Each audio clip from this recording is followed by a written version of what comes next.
ज्याला नंतरच्या 60 दिवसाचा टप्पा असं आपण म्हणू आणि जिथं कंद निघण्यास सुरुवात होणारा कालावधी असं आपण म्हणू की या कालावधीमध्ये म्हणजे 60 ते 120 दिवसाच्या कालावधीमध्ये सर्वात महत्वाचं अन्नद्रव्य जर कुठलं असेल तर माझ्या दृष्टिकोनातून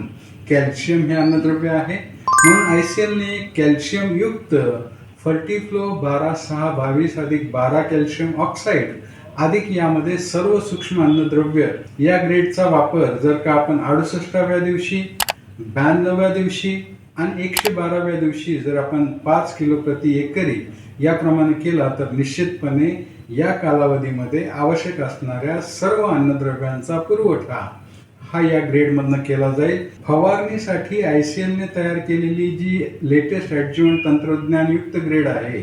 ज्याला आपण म्हणतो न्यूट्रिवॉन्ट बूस्टर, ज्याच्यामध्ये 8% नत्र, 16% स्फुरद, 39% पोटॅश सोबत सर्व सूक्ष्म अन्नद्रव्य आणि सोबत स्प्रेडर, स्टिकर आणि ह्युमिक्टंट. तर यामध्ये असलेला जास्तीचा पोटॅश हा पूर्ण झाडामध्ये योग्य प्रमाणामध्ये पाण्याचं संतुलन बनवून ठेवण्यास मदत करतं आणि पाण्याचं संतुलन